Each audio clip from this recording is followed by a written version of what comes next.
By the big red barn in the great green field, there was a pink pig learning to squeal. And there was a great big horse and a very little horse. And on every barn is a weather vane, of course, a golden flying horse. And there is a big pile of hay and a little pile of hay, and that is where the children play. But in this story, the children are away, and only the animals are here today.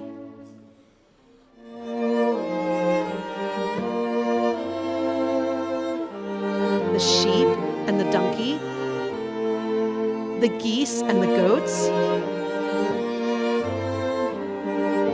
were making funny noises down in their throats. An old scarecrow was leaning on his hoe.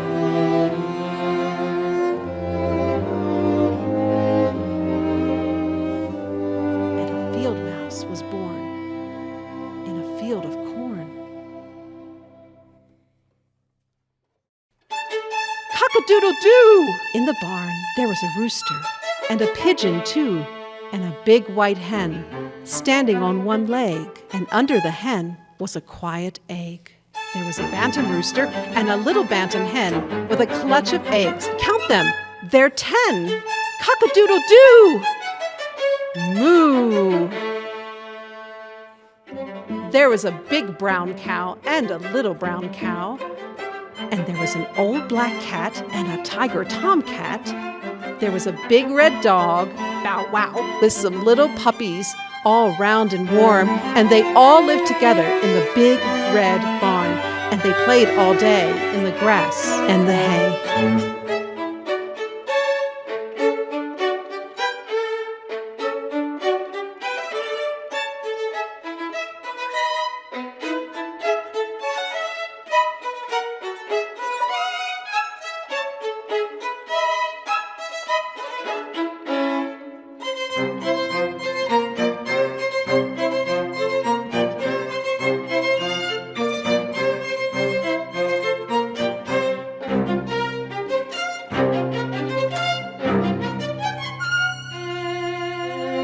When the sun went down in the great green field, the big cow lowed and the little pig squealed. The horses stomped in the sweet warm hay, and the little donkey gave one last bray. The hens were sleeping in their nests. Even the roosters took a rest. The bats flew out of the barn at the end of the day. And there they were, all night long, sound asleep in the big red barn.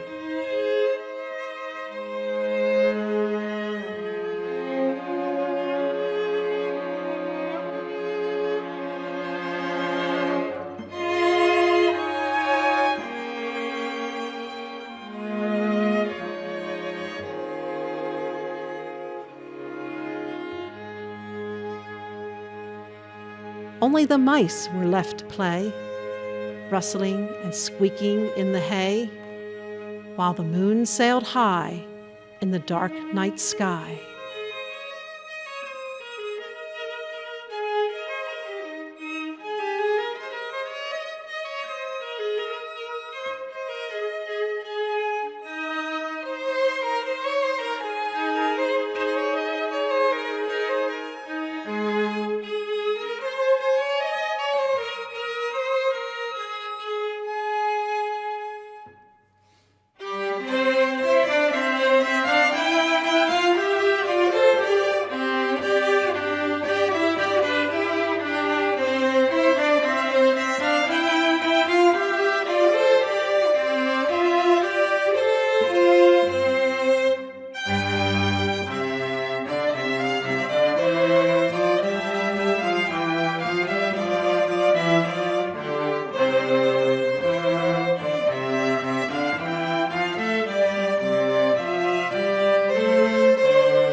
Whose woods these are, I think I know. His house is in the village, though. He will not see me stopping here to watch his woods fill up with snow.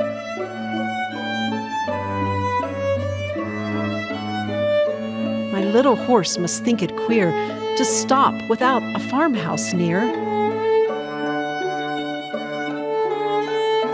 Between the woods and frozen lake, the darkest evening of the year.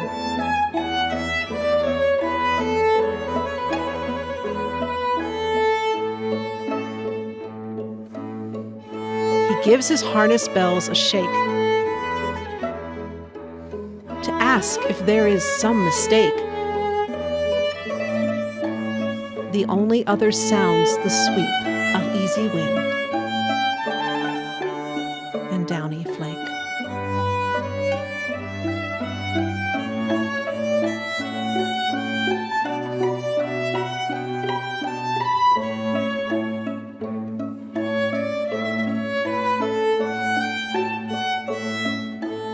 The woods are lovely, dark and deep. But I have promises to keep and miles to go before I sleep. And miles to go before I sleep.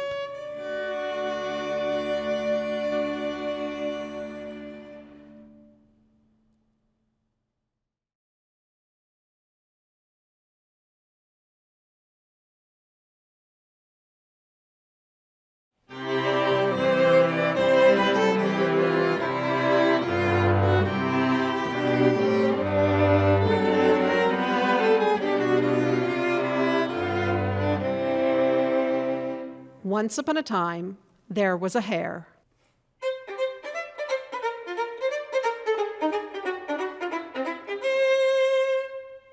Who, boasting how he could run faster than anyone else, was forever teasing Tortoise for his slowness. Then, one day, the Tortoise, tired of hearing the hare brag, answered back, "Who do you think you are? There's no denying you are fast. But even you can be beaten." The hare squealed with laughter. All of the animals of the forest gathered to watch.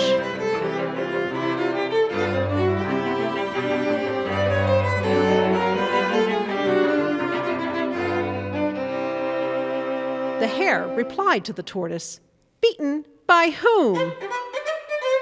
"Not you. Surely not you."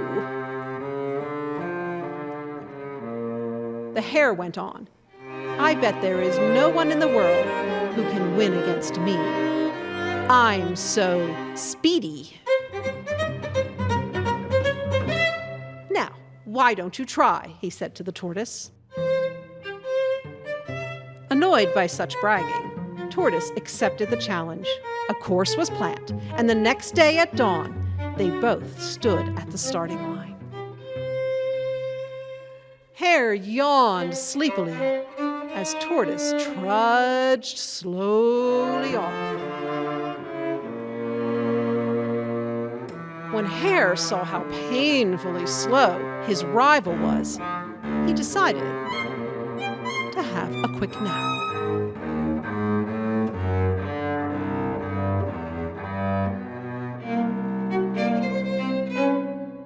"Take your time," said Hare. "I'll have 40 winks to catch up with you." So Hare lay down as Tortoise plodded down the road.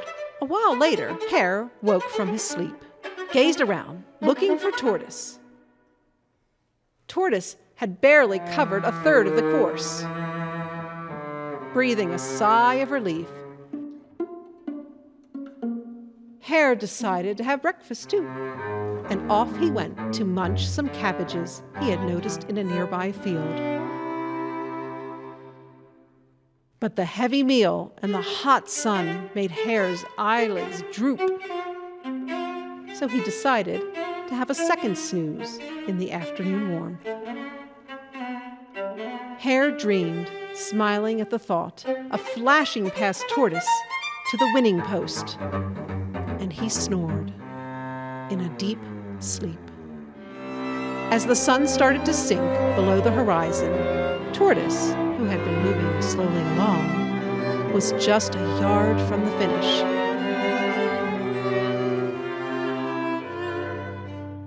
At that point, Hare woke with a jolt. He could see Tortoise nearing the winning post. He leapt to his feet and ran, his tongue lagging, gasping for breath. "Just a little more," said Hare, "and I'll be first to the finish." But Hare's last leap was just too late, for Tortoise had beaten him to the winning post. Poor Hare. Tired and in disgrace, Hare slumped down beside Tortoise, who was silently smiling at him. The moral of the story?